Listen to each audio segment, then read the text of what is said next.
조선 최고의 총잡이 각시탈 김상옥. 김상옥은 일찍 아버지를 여의고 불우한 환경에서 성장했습니다. 14세부터 낮에는 철공장에서 일하고 밤에는 야학에서 공부하며 개신교 신자가 되었습니다. 1912년 동대문 박창신동에서 영덕철물점을 운영하며 사업가로서의 수완을 발휘하여 독립자금을 조달했습니다. 철물점을 하면서도 무장투쟁을 위해 무술을 익혀 조선인 여학생을 희롱하는 기마경찰을 맨손으로 때려 눕혀 검을 빼앗았다는 일화가 전해집니다. 사격 솜씨 또한 뛰어나 명사수로 불렸습니다. 김상옥이 본격적으로 독립운동에 투신한 것은 3.1운동 직후입니다.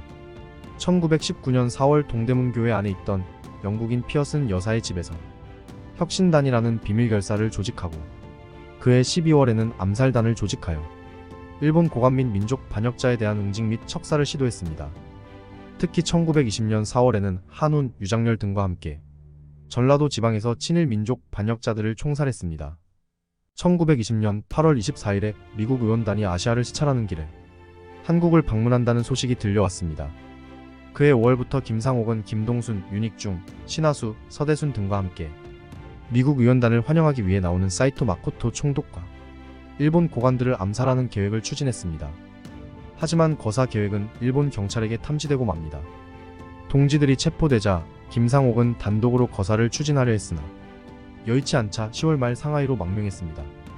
1923년 1월 12일 밤 종로 경찰서에 누군가 폭탄을 던져 건물 일부가 파손되고 행인 남자 6명과 여자 1명이 중경상을 입는 일이 벌어졌습니다.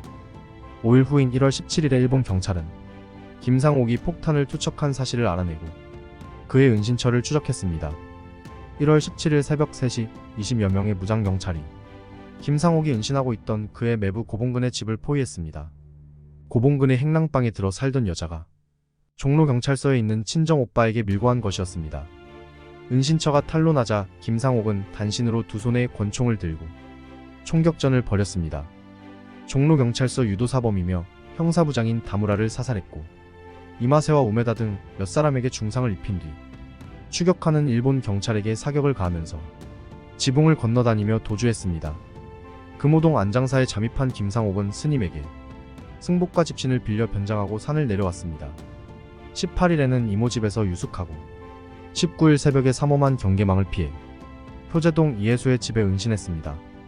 이곳에서 동상을 치료하면서 앞으로의 거사 계획을 구상했습니다. 그러나 상하이에서 온 서신을 전우진이 효제동으로 전달하는 과정에서 전우진이 일본 경찰의 수사망에 걸려들었는데 고문을 견디지 못하고 김상옥의 은신처를 실토하면서 김상옥의 은신처가 탐지되고 말았습니다. 1923년 1월 22일 5시 반경 경찰부장 우마노가 총지휘관이 되고 보안과장 후지모토가 부지휘관이 되어 서울시내 4개 경찰서에 총비상령이 내려졌습니다. 기마대와 무장경관 400명이 은신처를 중심으로 효제동 일대를 겹겹이 포위했습니다. 결사대가 지붕을 타고 집 안으로 들어갔을 때 김상옥은 미처 피신하지 못하고 벽장 안에 숨어 있었습니다.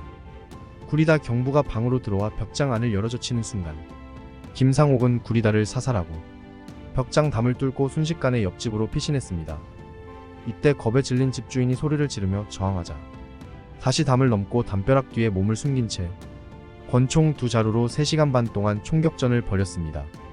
그러나 탄환이 떨어지자 마지막 남은 탄환 한 발을 자신의 머리에 대고 벽에 기댄 채 대한독립 만세를 부르면서 자결했습니다. 김상옥은 마지막 총알로 자결한 후에도 양손에 쥔 권총을 놓지 않았다고 합니다. 일본 경찰은 혹시 살아있을까 두려운 마음에 김상옥 어머니를 불러 생사를 확인하게 했다고 합니다. 가족이 시신을 수습했는데 11군데나 총상을 입은 상태였다고 합니다. 스스로 쏜 총알 한 발을 제외하고 10발의 총알을 맞은 것입니다. 김상옥은 국가보훈처에서 1992년부터 선정, 발표하는 이달의 독립운동가의 최초로 선정된 분입니다. 대학로 마로니에 공원에 김상옥 의사의 동상이 있으며 종로사가 북쪽 효제초등학교 앞길은 그분의 이름을 딴 김상옥로로 명명되었습니다. 부산경찰서에 폭탄을 던진 의열 단원 박재혁. 15세의 아버지가 돌아가시고 홀어머니의 손에 자란 박재혁은 부산상고 현재 개성고등학교에 입학하여 최천택 오택과 의형제를 맺었는데 이들 셋은 모두 부산의 대표적인 독립운동가들입니다. 18세의 박재혁은 구세단을 조직하여 항일 잡지를 발간하고 우리나라의 위대한 역사가 담긴 국사책을 학생들에게 나누어 주었습니다. 이 때문에 일본 경찰에게 체포되어 모진 고문을 당했습니다. 감옥에서 풀려난 후에는 울산, 경주, 김해, 밀양 등지를 돌아다니며 뜻 있는 청년들과 동지들을 규합했습니다. 이 시기에 의열 단장 약산 김원봉을 만나게 되었고 상하이와 싱가포르를 오가며 무역업을 하면서 독립운동가들과 접촉하였습니다. 이후 박재혁의 독립운동은 의열투쟁으로 바뀝니다. 상하이에서 의열단에 정식으로 입단하고 일제를 타격하기 위해 쓰시마를 거쳐 부산으로 입국했습니다. 일본 형사들의 감시를 받고 있었지만 위기가 기회라고 생각한 그는 부산경찰서를 파괴하기로 결심하고 실행에 옮겼습니다. 중국인 고서 상인으로 위장한 뒤 고서에 폭탄을 숨겨 부산경찰서장 바로 앞에서 터뜨렸습니다. 완벽한 성공을 위해 안전거리를 고려하지 않고 폭탄을 터뜨렸기 때문에 그도 상당한 부상을 입었습니다.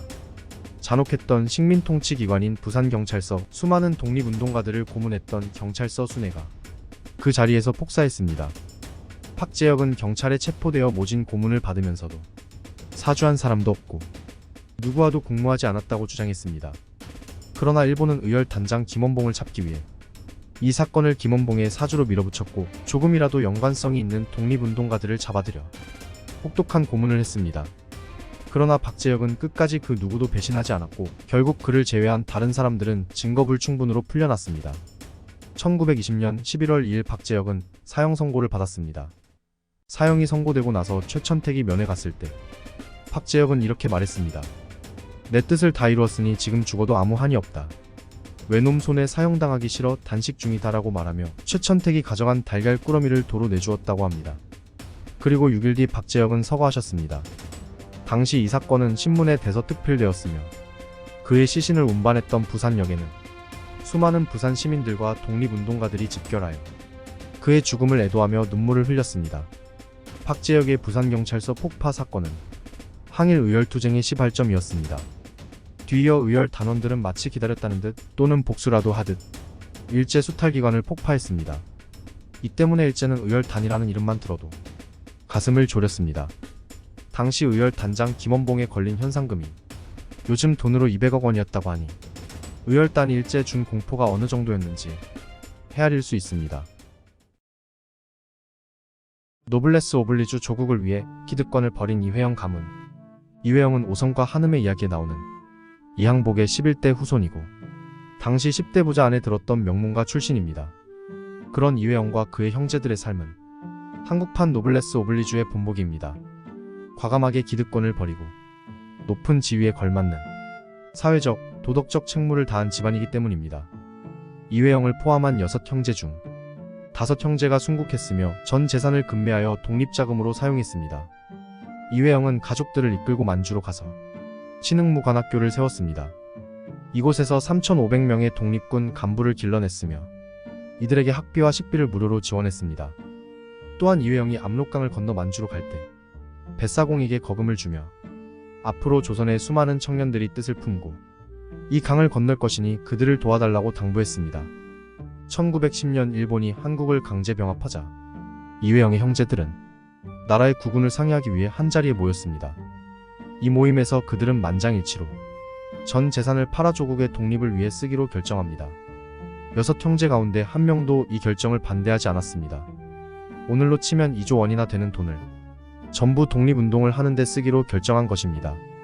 이회영과 그의 형제들은 독립군 간부를 양성하는 일에 앞장서면서 극심한 가난에 시달렸고 나중에는 하루에 죽 한 끼조차 먹기 힘든 상황이 됩니다. 6형제 중 첫째인 이건영의 둘째 아들은 신흥무관학교를 졸업한 뒤 상하이에서 독립운동을 하다가 죽었습니다. 셋째 아들은 만주에서 독립운동을 했고 공군 대위로 복무하던 중 한국전쟁 때 실종되었습니다.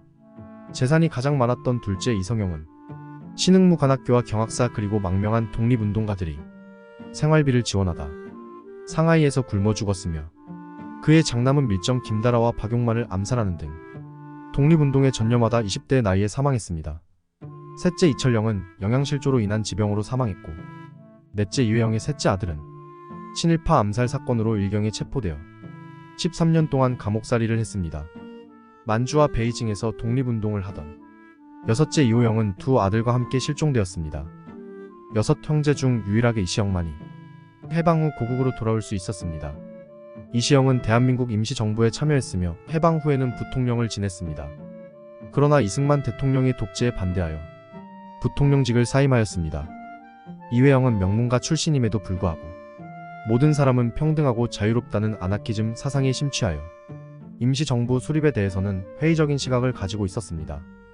왜냐하면 임시정부 같은 정부 조직이 생기면 대통령, 국무총리, 의원 자리를 놓고 독립운동가들 사이에 파벌이 생길 거라고 염려했기 때문입니다. 그리고 그의 예상대로 역사는 흘러갑니다. 이런 상황에서 끝까지 조국의 독립을 위해 활동했던 이회영은 1932년 밀고자에 의해 체포되어 모진 고문을 당했습니다. 66세의 고령인데다 이미 영양실조로 망가진 몸이라 고문을 견디기 힘든 상태였습니다. 더욱이 신흥무관학교를 세운 사람이라 고문은 더 심했습니다. 결국 이회영은 조국의 광복을 보지 못하고 옥중에서 순국하셨습니다.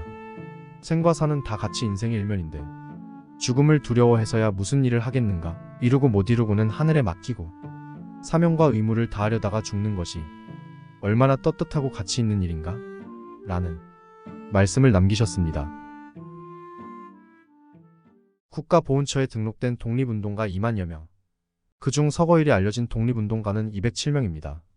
대부분의 독립운동가는 독립운동가 이전에 평범한 국민이었고 아버지였고 어머니였습니다. 좋은 집안에서 유복하게 자랐으나 독립운동에 뛰어든 독립운동가는 몇 손가락에 불과합니다.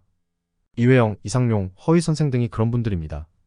그 외에는 대부분 일찍 부모를 여의거나 찢어지게 가난하거나 농부거나 백정 출신이거나 기생이거나 장애인이거나 노인이었습니다. 사회적 약자들이었지만 나라가 어려울 때 그 누구보다 앞장섰으며 이 나라를 완전히 뒤바꾸어 놓은 진정한 영웅들이었습니다. 함께 해주셔서 감사합니다.